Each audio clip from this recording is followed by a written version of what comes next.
Greetings, dear learners.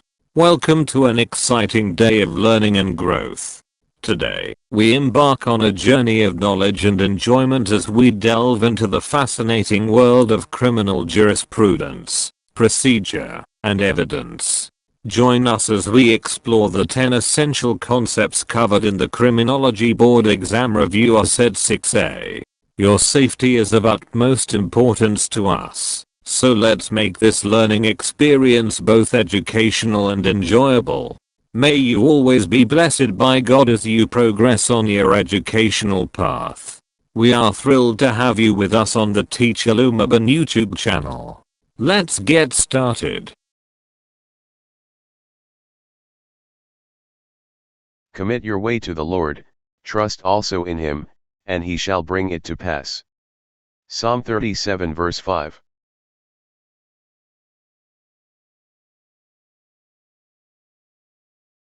An act or omission which is a result of a misapprehension of facts that is voluntary but not intentional. A. Impossible crime. B. Mistake of facts. C. Accidental crime. D. Complex crime. In the next 5 seconds, select the best response from the available options. 5, 4, 3, 2, 1.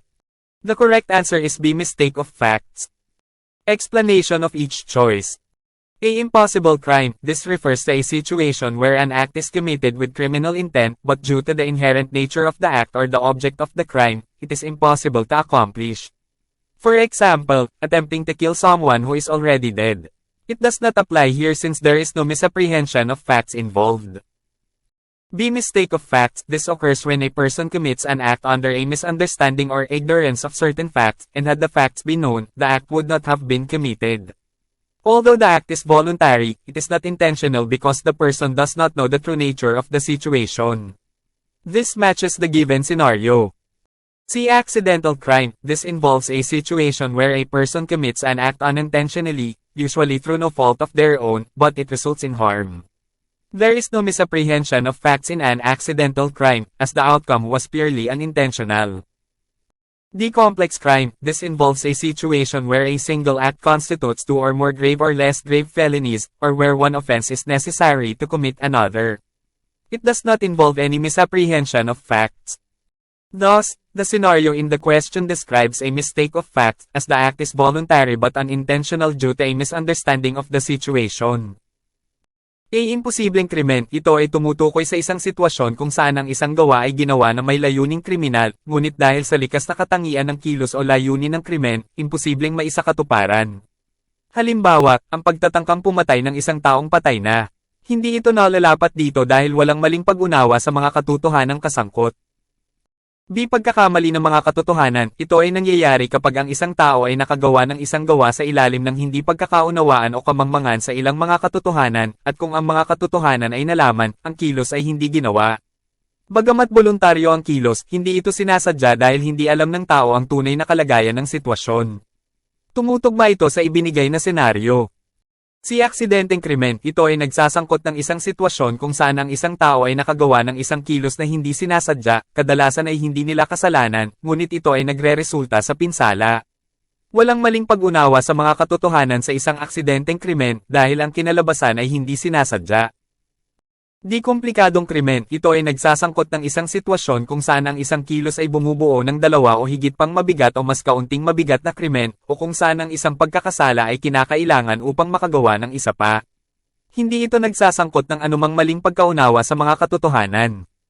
Kaya, ang senaryo sa tanong ay naglalarawan ng isang pagkakamali ng mga katotohanan dahil ang kilos ay voluntaryo ngunit hindi sinasadya dahil sa hindi pagkakaunawaan sa sitwasyon.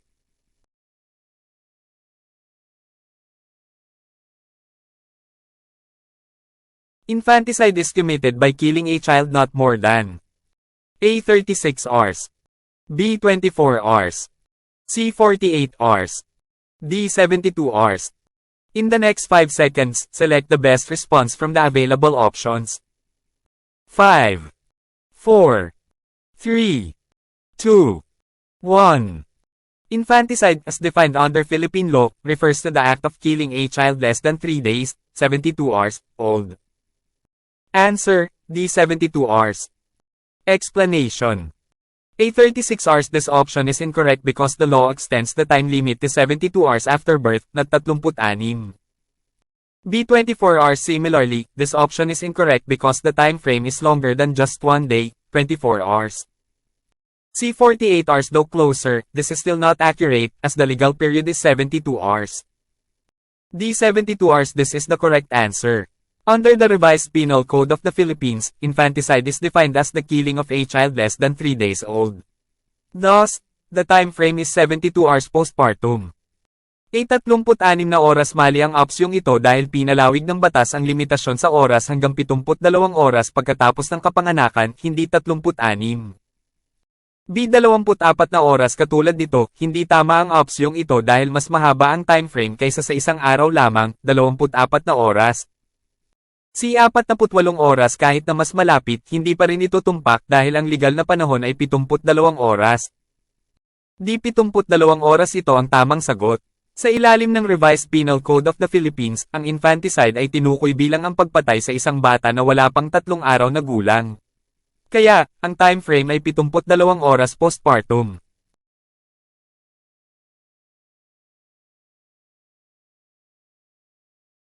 Ignorance of the law excuses no one from compliance therewith. A. Ignorantia leges non excusat. B. Parens patriae. C. Res ipsa loquitur. D. Dura lex sed lex. In the next 5 seconds, select the best response from the available options. 5, 4, 3, 2, 1. The correct answer is A. Ignorantia leges non excusat. Explanation. A. Ignorantia leges non excusat. This is a Latin legal maxim meaning, ignorance of the law excuses no one. It emphasizes that individuals are expected to know the law, and a lack of knowledge cannot be used as a defense for not complying with it. B. Parens patriae. This refers to the power of the state to act as a guardian for those unable to care for themselves, such as minors or incapacitated individuals. C. Res ipsa loquitur. This is a legal principle that means, the thing speaks for itself. It applies in cases where the nature of an accident implies negligence without the need for further proof. D. Dura lex sed lex. This means, the law is harsh, but it is the law. It underscores that even if a law seems strict, it must still be followed. A. Ignorantia leges non excusat. Ito ay isang Latin na legal na kasabihan na nangangahulugang, walang dahilan ang kamangmangan sa batas. Binibigyang diin ito na inaasahang alam ng mga individual ang batas at ang kakulangan sa kaalaman ay hindi maaaring gamitin bilang depensa sa hindi pagsunod dito. B. Parens patriae. Ito ay tumutukoy sa kapangyarihan ng Estado na kumilos bilang tagapag-alaga para sa mga hindi kayang pangalagaan ng kanilang sarili, tulad ng mga menor de edad o mga taong walang kakayahan. Si res ipsa loquitur. Ito ay isang legal na prinsipyo na nangangahulugang, ang bagay ay nagsasalita para sa sarili nito. Nalalapat ito sa mga kaso kung saan ang likas na katangian ng isang aksidente ay nagpapahiwatig ng kapabayaan ng hindi nangangailangan ng karagdagang patunay. D. Dura lex sed lex. Nangangahulugan ito na, ang batas ay malupit, ngunit ito ang batas. Binibigyang diin ito na kahit na tila mahigpit ang isang batas, dapat pa rin itong sundin.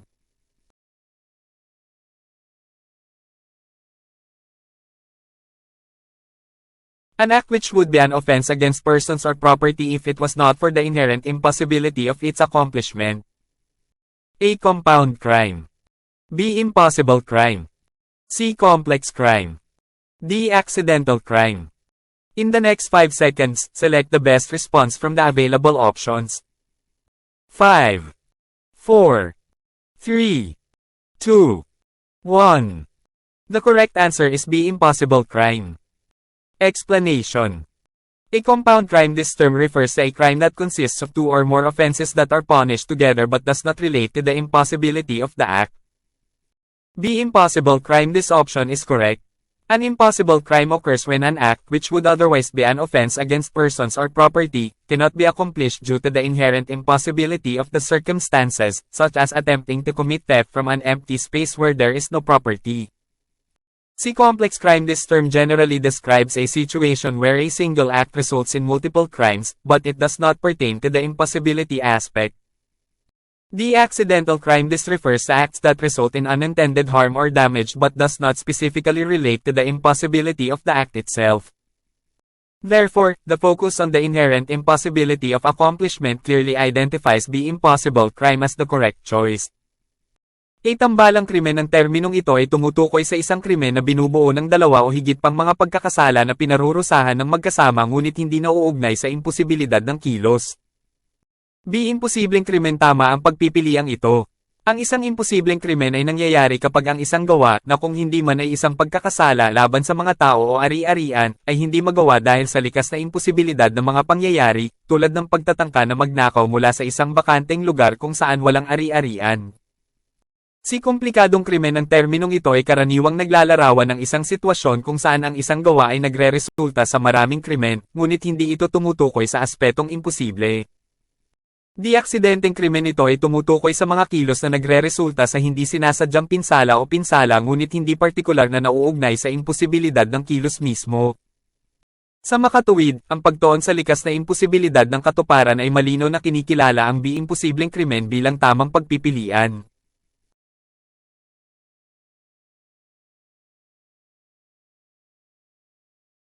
The law which reimposed the death penalty. ARA 5,425. BRA 8,553. CRA 7,650. DRA 8,551. In the next 5 seconds, select the best response from the available options. 5, 4, 3, 2, 1. The law that reimposed the death penalty in the Philippines is CRA 7,650. Explanation. ARA 5,425. This law is known as the Anti-Racketeering Law, which is unrelated to the death penalty. BRA 8,553. This law pertains to the Philippine Sports Commission and does not address the death penalty. CRA 7,650. This is the death penalty law, enacted in 1993, which reimposed the death penalty for certain heinous crimes. DRA 8,551. This law is known as the Philippine National Police Reform and Reorganization Act of 1998, also not related to the death penalty. Thus, RA 7,650 is the correct answer. ARA 5,425. Ang batas na ito ay kilala bilang Anti-Racketeering Law na walang kaugnayan sa death penalty. BRA 8,553. Ang batas na ito ay nauukol sa Philippine Sports Commission at hindi tumutugon sa parusang kamatayan. CRA 7,650. Ito ang death penalty law na ipinatupad noong 1993 na muling nagpataw ng parusang kamatayan para sa ilang karumal-dumal na krimen. DRA 8,551. Ang batas na ito ay kilala bilang Philippine National Police Reform and Reorganization Act of 1998 na hindi rin nauugnay sa parusang kamatayan. Kaya, RA 7,650 ang tamang sagot.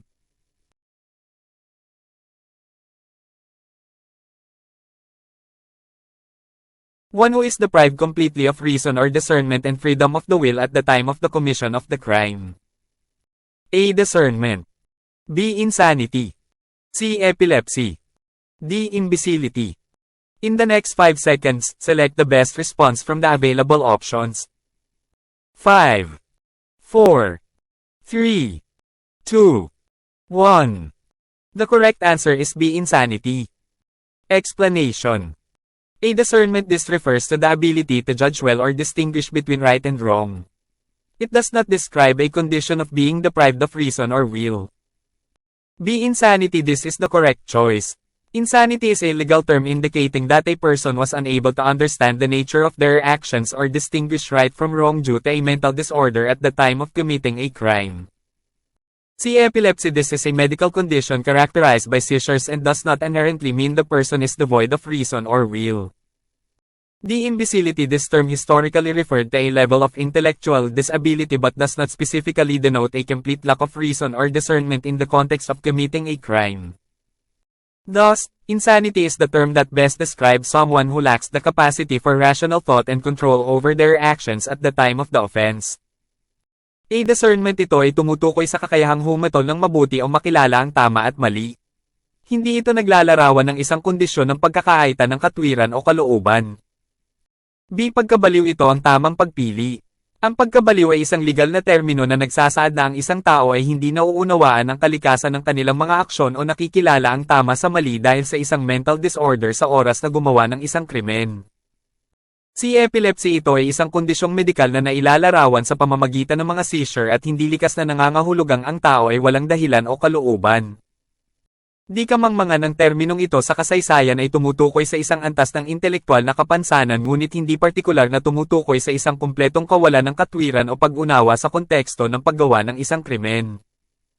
Kaya, ang pagkabaliw ay ang terminong pinakamahusay na naglalarawan sa isang taong walang kapasidad para sa makatuwirang pag-iisip at kontrol sa kanilang mga aksyon sa oras ng pagkakasala.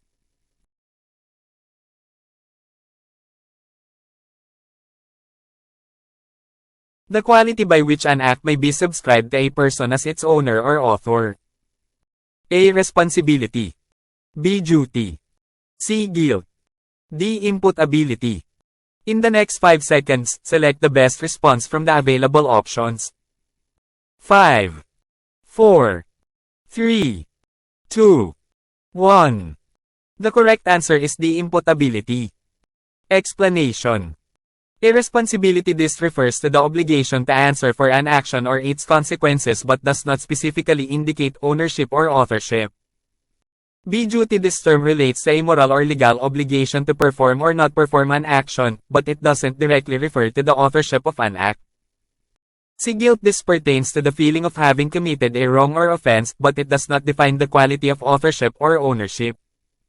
D. Imputability. This is the quality that allows an act to be attributed to a person as its author. It refers to the capacity of a person to be held legally responsible for their actions, indicating that the person can be deemed the owner or author of those actions. Ipananagutan nito ay tumutukoy sa obligasyon na sagutin ang isang aksyon o ang mga kahihinatnan nito ngunit hindi partikular na nagpapahiwatig ng pagmamay-ari o may akda. B. Tungkulin ng terminong ito ay nauugnay sa isang moral o legal na obligasyon na magsagawa o hindi magsagawa ng isang aksyon, ngunit hindi ito direktang tumutukoy sa pagiging may akda ng isang gawa.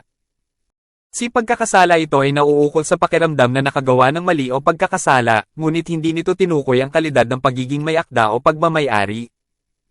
D. Imputability. Ito ang kalidad na nagpapahintulot sa isang gawa na may ugnay sa isang tao bilang may akda nito. Ito ay tumutukoy sa kapasidad ng isang tao na legal na managot para sa kanilang mga aksyon na nagpapahiwatig na ang tao ay maaaring ituring na may-ari o may akda ng mga pagkilos na iyon.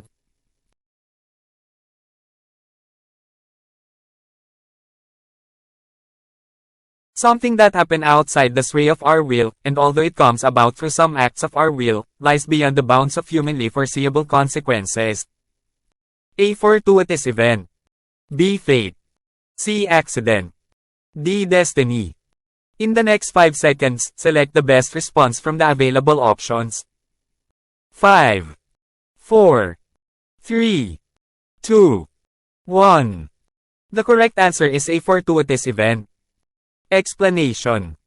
A fortuitous event. This refers to an occurrence that is unexpected and happens by chance, often beyond our control. It implies that while it may arise from actions we take, the outcome is not something we can foresee. B. Fate. This concept suggests a predetermined course of events that is unavoidable, not necessarily linked to human actions. C. Accident. While an accident can be unforeseen, it generally refers to an unintentional event that causes harm or damage. It may not fully capture the broader implications of being beyond human control. D. Destiny. Similar to fate, destiny implies a predetermined path, often suggesting that outcomes are preordained rather than random or beyond our control. Thus, fortuitous event best fits the description of something happening outside our control despite being linked to our actions. A fortuitous event. Ito ay tumutukoy sa isang pangyayari na hindi inaasahan at nangyayari sa pamamagitan ng pagkakataon, kadalasang hindi natin kontrolado. Ipinahihiwatig nito na bagamat maaaring magmula ito sa mga aksyon na ating ginagawa, ang kalalabasan ay hindi isang bagay na maaari nating mahulaan. B. Kapalaran ng konseptong ito ay nagmumungkahi ng isang paunang natukoy na kurso ng mga kaganapan na hindi maiiwasan, hindi kinakailangang nauugnay sa mga aksyon ng tao.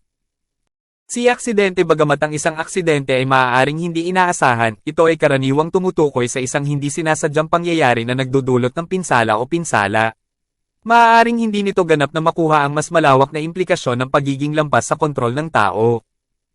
Di tadhana katulad ng kapalaran, ang tadhana ay nagpapahiwatig ng isang paunang natukoy na landas, kadalasang nagmumungkahi na ang mga kinalabasan ay paunang itinalaga sa halip na random o lampas sa ating kontrol. Kaya, ang pinagyayari na kaganapan ay pinakaangkop sa paglalarawan ng isang bagay na nangyayari sa labas ng aming kontrol sa kabila ng pagkakaugnay sa aming mga aksyon.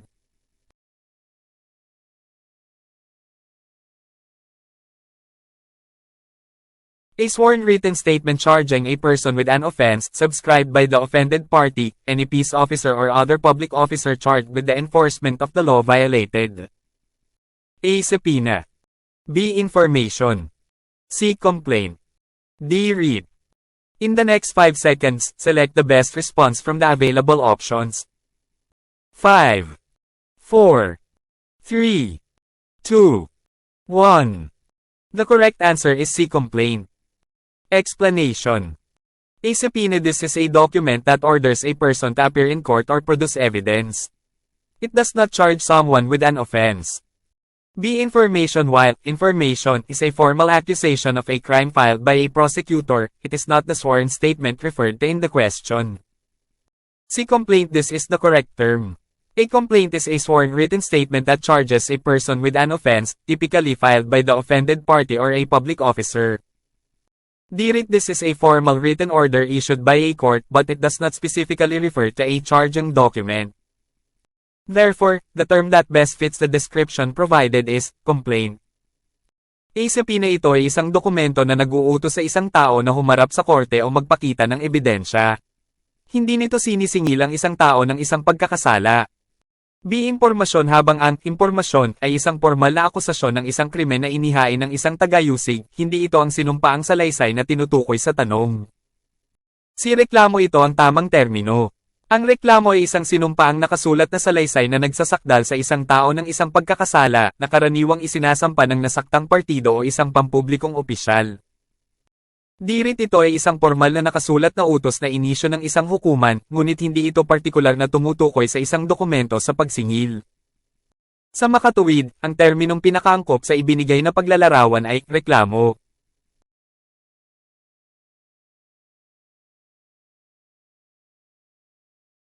This right of the accused is founded on the principle of justice and is intended not to protect the guilty but to prevent as far as human agencies can the conviction of an innocent person. A. Right to due process of law. B. Presumption of innocence. C. Right to remain silent. D. Right against self-incrimination. In the next 5 seconds, select the best response from the available options. 5, 4, 3, 2, 1. The statement describes a principle aimed at ensuring justice and protecting individuals from wrongful conviction. Answer. B. Presumption of innocence. Explanation. A right to due process of law. This right ensures fair treatment through the judicial system but is more focused on procedural fairness rather than the presumption of innocence itself. B. Presumption of innocence. This is the correct answer. It holds that a person is considered innocent until proven guilty, thus preventing the conviction of an innocent person. C. Right to remain silent. This right protects individuals from having to speak against themselves but does not directly address the prevention of wrongful convictions. D. Right against self-incrimination. Similar to the right to remain silent, this protects individuals from being compelled to testify against themselves, but it does not specifically embody the principle of presumed innocence. Ikarapatan. Sa angkop na proseso ng batas, tinitiyak ng karapatang ito ang patas na pagtrato sa pamamagitan ng sistemang panghukuman, ngunit mas nakatuon sa pagiging patas sa pamamaraan kaysa sa mismong pag-aakalang inosente. B. Presumption of innocence. Ito ang tamang sagot. Ipinapalagay nito na ang isang tao ay itinuturing na inosente hanggang sa napatunayang nagkasala, kaya pinipigilan ang paghatol ng isang inosenteng tao. Si karapatang manatiling tahimik. Pinoprotektahan ng karapatang ito ang mga individual na magsalita laban sa kanilang sarili ngunit hindi direktang tinutugunan ang pag-iwas sa mga maling paniniwala. Di karapatan laban sa pananakit sa sarili katulad ng karapatang manatiling tahimik, pinoprotektahan nito ang mga individual mula sa pagpilit na tumstigo laban sa kanilang sarili, ngunit hindi nito partikular na isinasama ang prinsipyo ng ipinapalagay na inosente.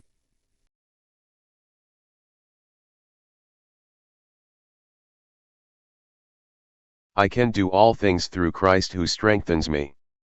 Philippians 4 verse 13.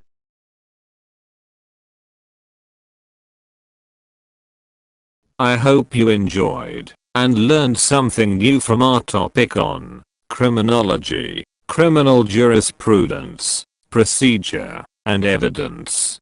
If you learned something from this video, please give this video a thumbs up. Don't forget to share this video with your friends.